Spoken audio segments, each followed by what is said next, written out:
Hello, welcome to my channel. It's me, Altheta, your magical minister, 777. That's what I am across the platforms, IG, TikTok, magical minister 777. Thank you for joining me. Please like, share, and subscribe. It'll get me where I want to be one day, right? A lot of the YouTubers talk about when they started and how they, didn't have any subscribers, and 2, 3 years later, they got hundreds of thousands, because they stuck to giving what Spirit Divine put in them to do. Those are the videos that I follow. Those involving spiritual, metaphysical, esoteric type of things, tarot, astrology, right? And that's just been where I've resonated for quite a many years now. And 2021, we all have, chosen ones that is, have embarked on that transition thing of a whole new life, a whole new beginning, 1111. Get ready to go through the gateway, go through the portals of change, transition. But before you get there, right, there's all this stuff, there's all this work. There are these loose ends, right? There's the shadow stuff that most probably have kind of gone through before the 1111 shifts kind of really got underway. And this year, for me, anywho, it's just been a time of purging and cleansing of the old nature, the old way of being, and getting detached from all of that. All of those subconscious limited beliefs and enemy thoughts, right? Our enemies are within, they're in our consciousness, and when they show up in other people, just remember that somewhere in you, right? So this year has been very much about purging and cleansing, and then also a lot of revelation. And that's been most powerful. Revelation about what it is that you're cleansing and purging. Spirit has caused many of us to, or allowed or assisted many of us that have been asking, seeking, knocking, doing the work, really, for those things that are about our spiritual journey and trajectory, our reason for being here, our continued being here, the contracts that have been up leveled or upgraded, right? And so now it's remember where you were kind of thing. And in remembering where we were, we remember the pain, remember the anguish, we remember the resentment. So when you remember it now, you got to clean it up. But in remembering some of this stuff, but then getting some things, let a bit of clarity from the spirit realm, the revelation,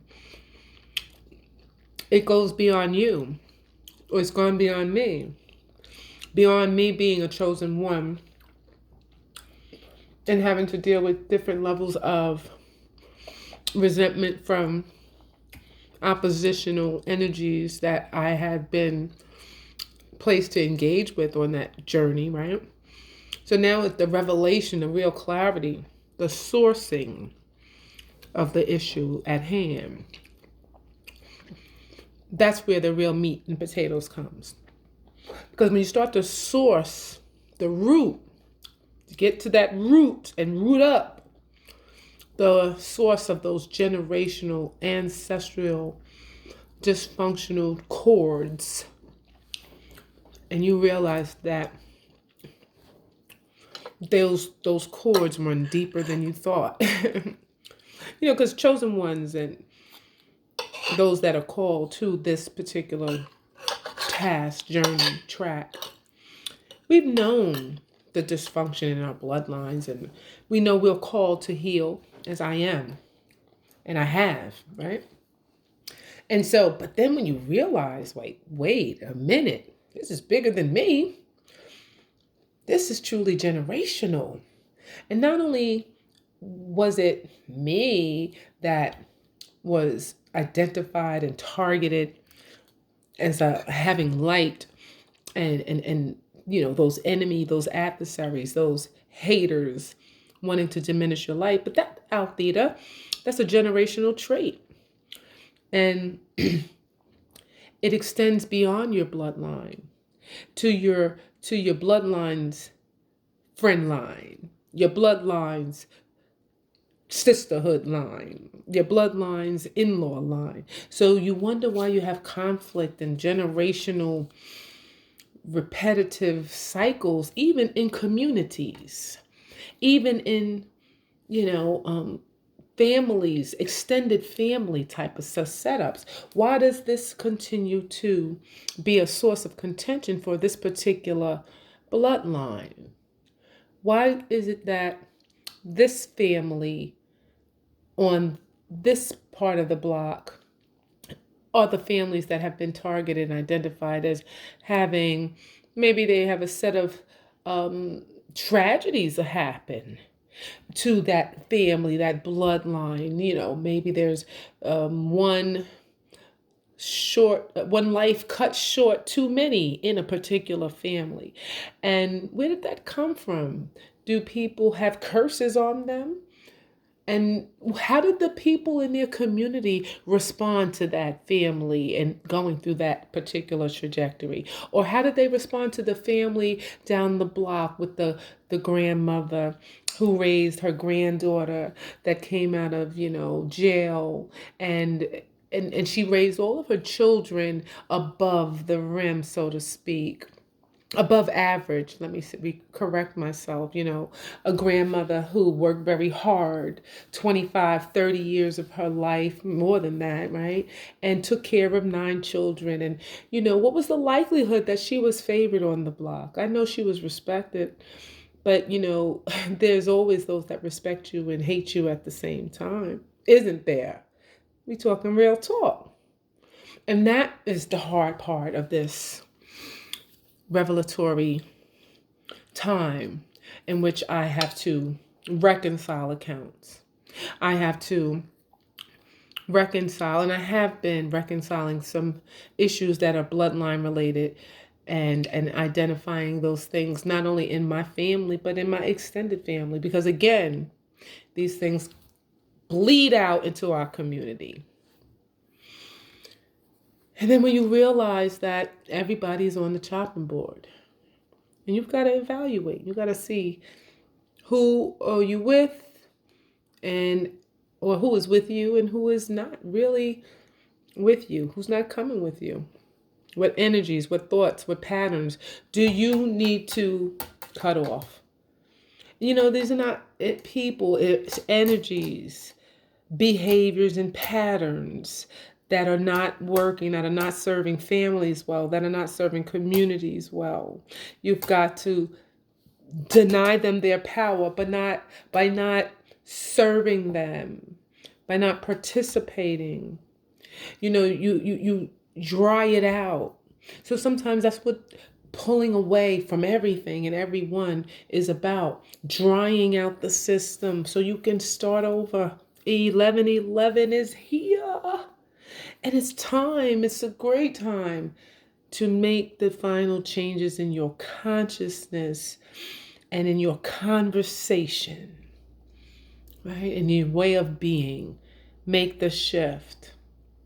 It's challenging, the things that might be being revealed right now. And not just revealed about others, but revealed about yourselves. And it's up to you to deal with it. You're going to cut the cords of things that are not serving you well from within. Just as quick, you're going to cut the cords of things not serving you well from without. We're able to identify this person's not really serving me well. But at the end of the day, there's something in you within us that was triggered that's not really serving us well, for us to respond to some external stimuli and scapegoat it for what was really within us. And the work is within us always. So, happy Thanksgiving. It's a new day, it's a new dawn, it's a new life, a new way of being. Never thought it would be as such, but it is. I'm single. I am solo. I've lost and transitioned everything of the way I used to be. I am no longer a homeowner. I don't occupy my own space. I am a sojourner in the land. And I have a host of heavenly assistants and guides, and they've made themselves known to me. You can't make it up. So just wanted to share that with you briefly. Eating my son-in-law's lasagna, new family, first Thanksgiving, and I didn't have to lift a finger. New beginning. Can't make this up. Namaste. Be blessed. Please, again, share, like, subscribe, comment, come back, do it again. You can't subscribe over and over, but if you invite people, we can do that. I love you. Namaste. Be good.